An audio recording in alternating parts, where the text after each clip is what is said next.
Okay, it's good. I need to catch my breath there.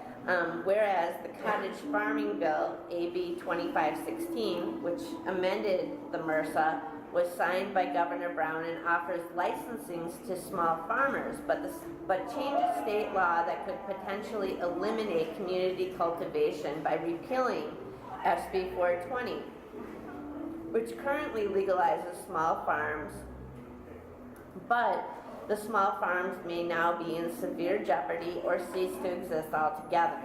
And UMA has several components that may unintentionally lead to the arrest of urban poor by including no public smoking, possession of open containers, and limitings of personal possession.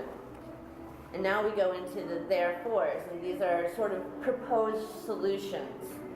Therefore, be it resolved that the DCCC urges the San Francisco Board of Supervisors to immediately establish a task force comprised of patient advocate organizations to review, monitor, and advise the supervisors and recommend measures to protect medical cannabis low-income, homeless, and disabled patients from any ordinance or practice that jeopardizes these citizens or puts these citizens at risk of suffering punitive actions such as law enforcement harassment and issuing of cannabis infraction citations and or arrests.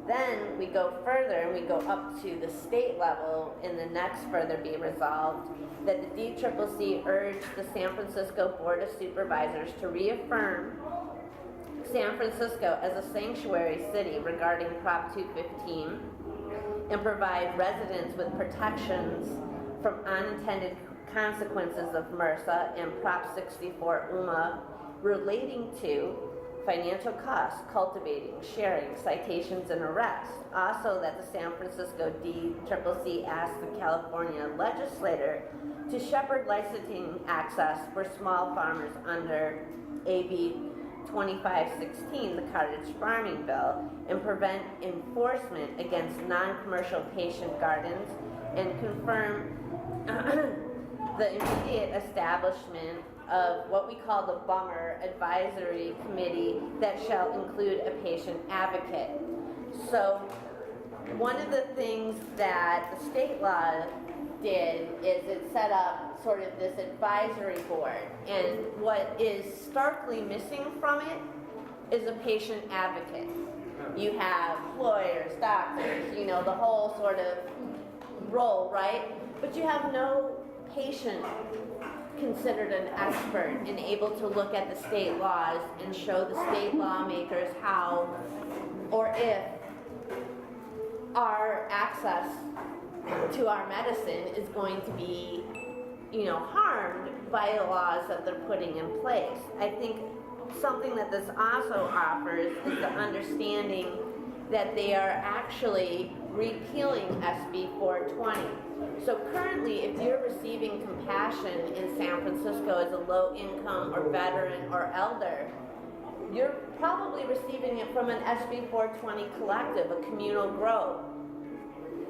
In a year that we're set up to sunset those and go into a completely sort of retail atmosphere and have two things coming at us that will eliminate and outlaw the ability to share. And already I'm hearing as a patient advocate from community members, yeah, I was a member of this SB 420 collective, but I went to a meeting last night and they told me that they're no longer going to be able to do compassion in 2 months and 3 months and 4 months.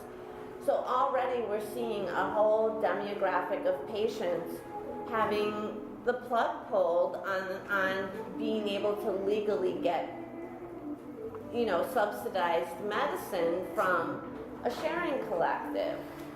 So the other sort of sticky thing about the small farms that's in both the state law and the state ballot is that while you have this micro business thing that they threw into UMA, right, so that they could pull in and from my perspective kind of confuse the small farmer, And then you have AB 2516 from the state level, which is the cottage license 1AC.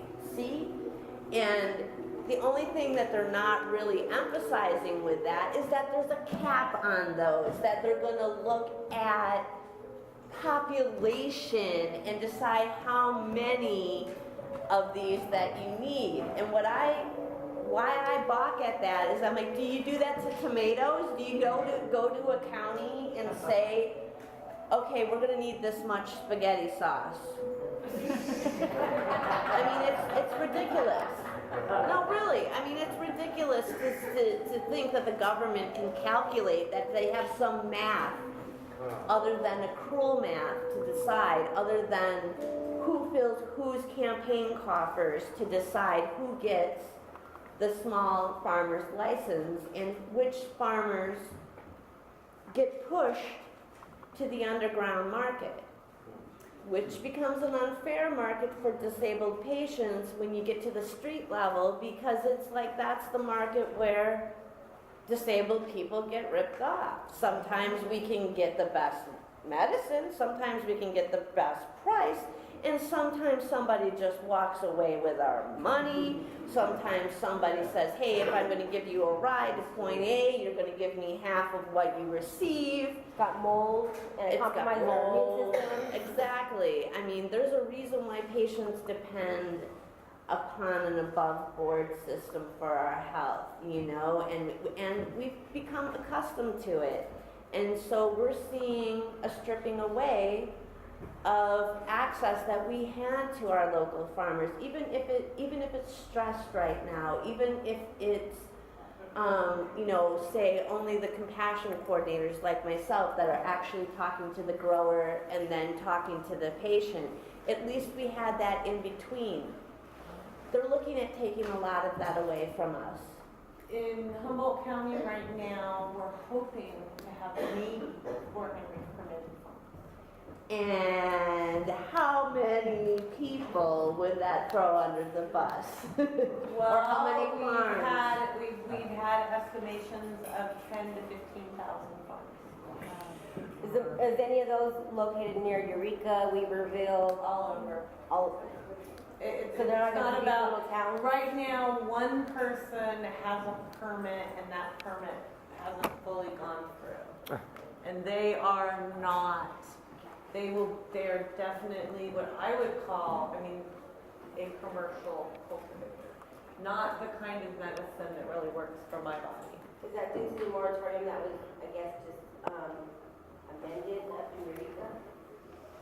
No, the more you're talking about the city of Eureka specifically, Well, yeah. they're still in a decision-making process. But I can't even really speak to that because they're still in a decision-making process there. In Humboldt, a lot of our, well, you know, with election seasons, a lot of our city councils and things are changing, which also affects this process in a big way. And unfortunately, a lot of people who have the money to get the licenses and to position themselves safely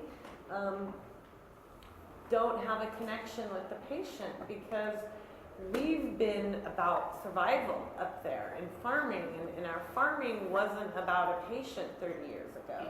It was about feeding our kids. Yeah. And that disconnect is affecting us in the matter that we have these farmers that have no accountability with what they're growing, but they do have the money to set up for business, and so they're going to be the ones that you'll be primarily getting your medicine from with legalization.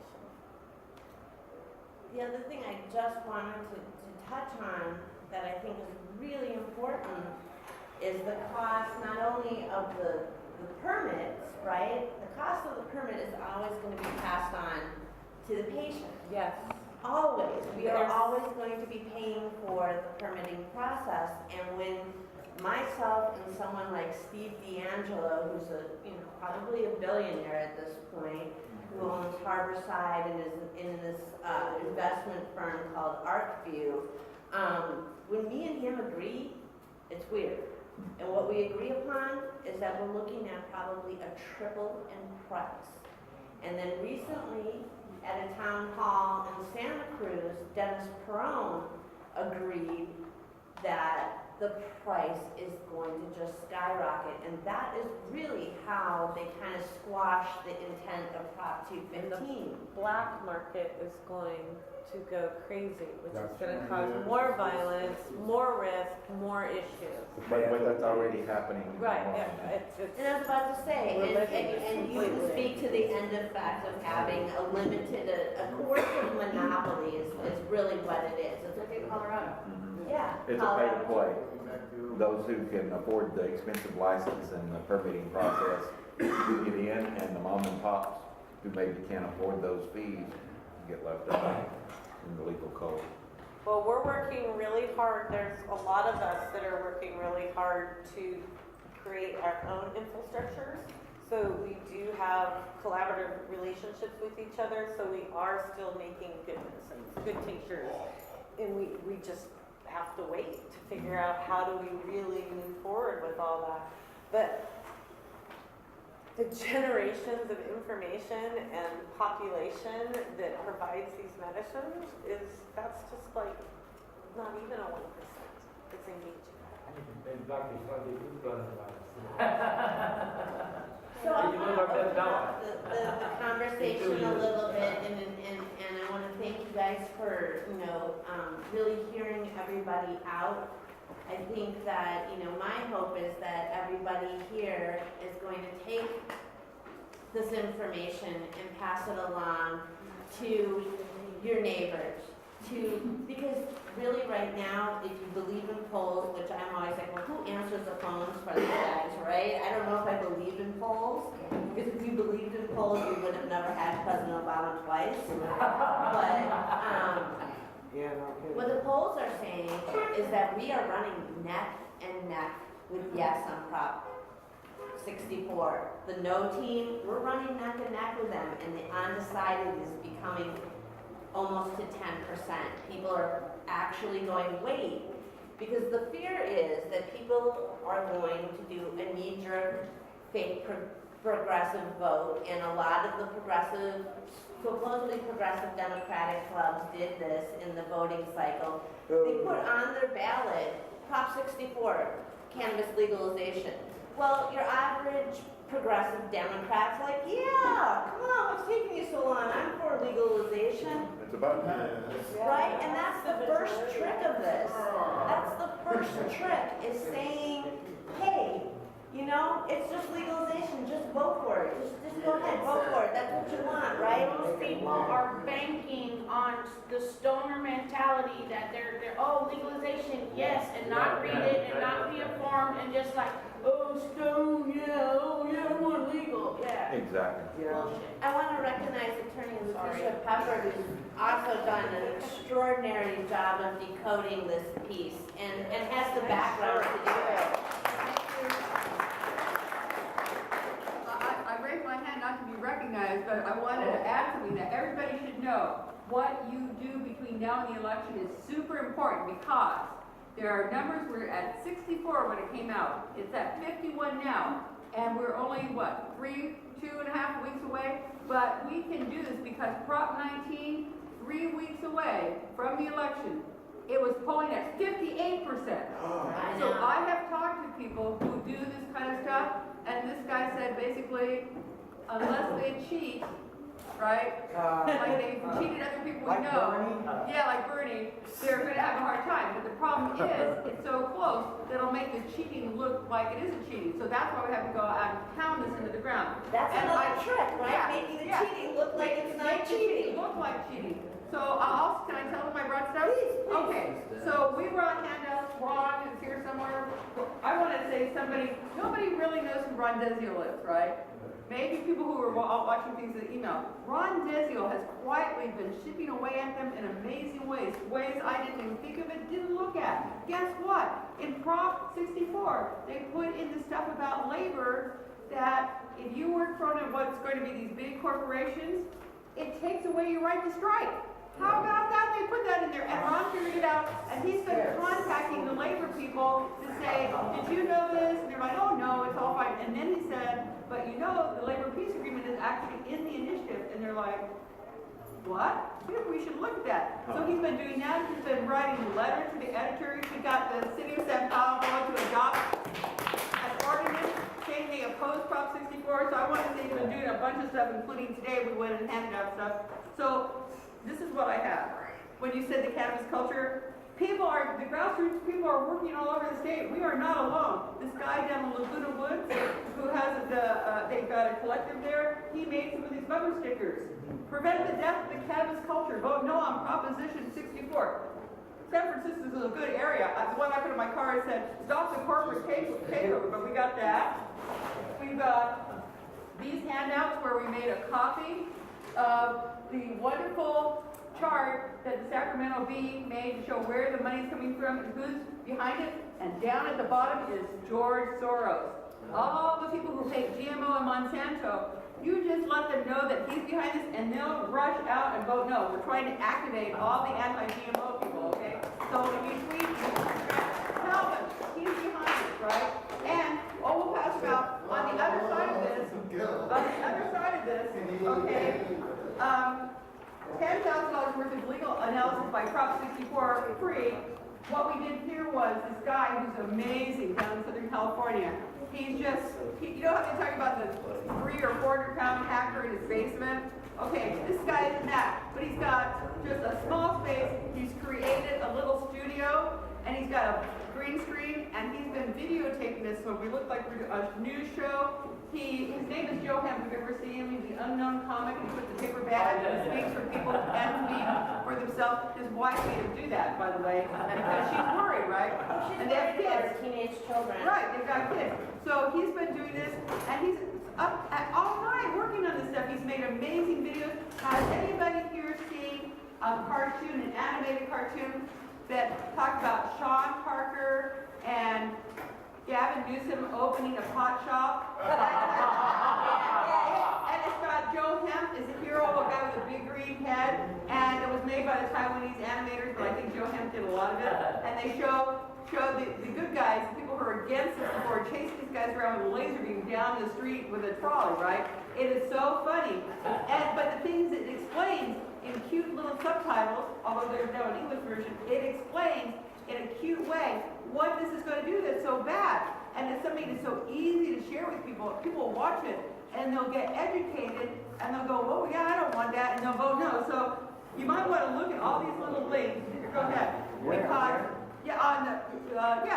and if you just type in one of the long URLs, then you go to his website and you can look at all of them. They're all there. And in fact, if you don't want to type anything in, just go to YouTube and search The Joe Hemp Network. It'll pop up and you'll find all these things. I've been watching his videos. Oh, they're great. And there's a really important one I put at the top is by Patrick Moore, known as Dr. Hemp. He's super smart. And he says in his video, it's so inspiring. He said, these guys, there are 5 legalization initiatives in different states that are like this. And these guys have put money into all of them. And the money we think is all in California, it isn't. They've been funneling it around to make themselves look big and scary, but they're not that big and scary. So he says, if we can, in 3 states are going to file. Nevada and California are close. We're the closest to them winning. Nevada's like, If we can stop them from winning in all 5 states, Patrick says he thinks we can begin the undoing of Monsanto because they need this money back. And that's the other thing I want to say. This stuff everybody thinks is about marijuana. Guess what?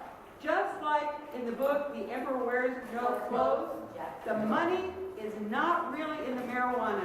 That's just a chump change they're giving to the Democratic Party and Gavin Newsom to pay them off for what they're trying to do to us. The real money is in hemp, industrial hemp, because if this passes in California, it makes our laws here subservient to federal law, and under federal law, the only kind of hemp that will be legal to grow in California will be GMO hemp. And that's how they make their money, because then everybody will be forced to buy GMO seeds, and you have to buy it over and over again, because I don't know anybody who knows this, right? But the GMO plants, you try and clone them, they're not going to do it for you. They're designed to be Terminator cannabis, which is an article written by Conrad Justice Kaczynski back to Prop 19. So now, in addition to those little circles that you got, some of you got these already, I've got some really good ones. And I've got a box of them. I want people to take them and use them. Like these say, it recriminalizes cannabis because it does. And we've got these in yellow that are for people who speak Spanish. Yeah. Yellow well done, right? And they got on the back, they have the little sharp. Yeah, it takes them a 10 out. Oh, we're going to take a stack. Take a stack. Yay, don't taste the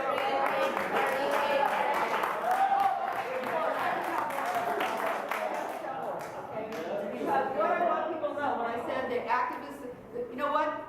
These people behind this, after Prop 19 didn't pass, they held meetings, fucking normal, held meetings with us to ask, why didn't you like it? Because they are trolling and getting information to try and come after us again. You know, there are people now, organizations that have told normal, basically, bad word, stop taking money out of my credit card. I hate you. I will have nothing more to do with you, normal, including Cal Normal. So they were getting all this information because the reason that Prop 19 didn't pass was us, the grassroots.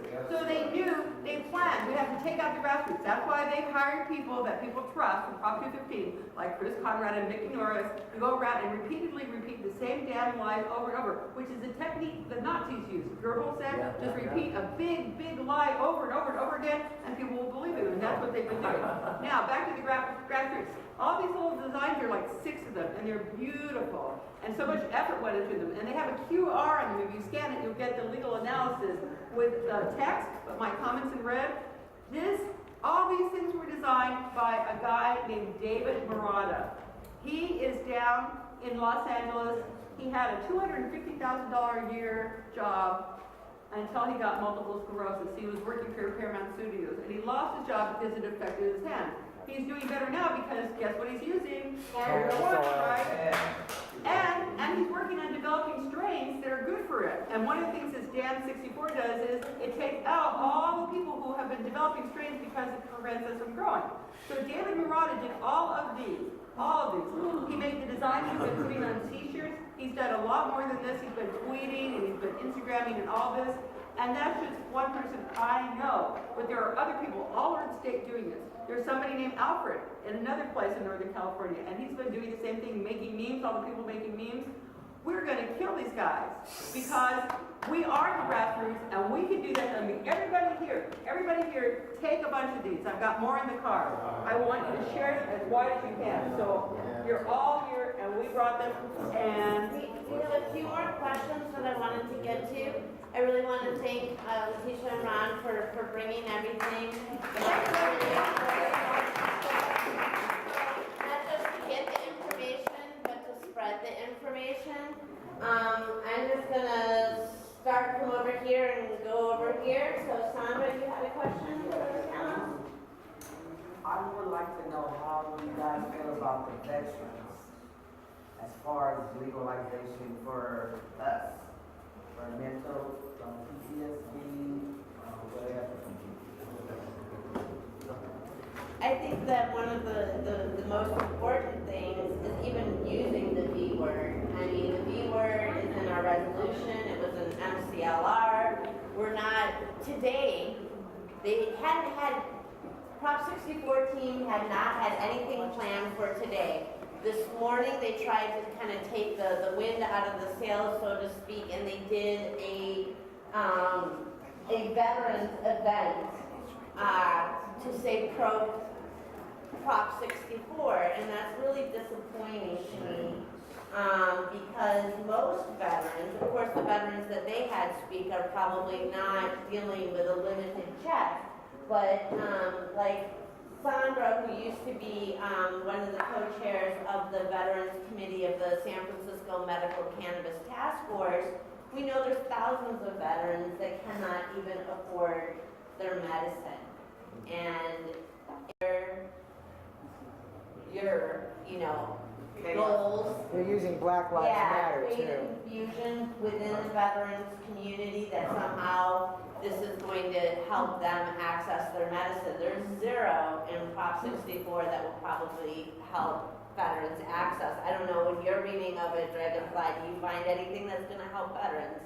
No, actually, I find things that I think would hurt veterans, just insofar as so much of it hurts patients and leaves regulations up to the local governments to decide how, not just how much, but how patients can grow. But it seems like it would severely limit the number of plants that patients could grow as well.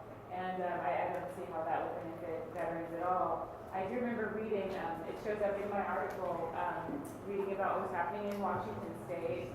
The journalist wrote that after the law passed that eliminated the medical marijuana program, you know, he got a text from one of his veteran friends, like saying, here's my indoor garden, here's what I'm growing. You know, because he needed to grow a lot because he was using CBD. And the journalist was like, that's way too many plants. That's way more plants than is legal or allowed. But that's how much this guy needs. And this guy's, you know, doesn't realize, or maybe just doesn't care, that he's acting totally illegally because he doesn't really have a choice. So there's certainly nothing in Prop 64 that protects veterans, unfortunately. I hate to say it. Steve, how are the veterans, especially low-income veterans, doing after the law passed in Washington?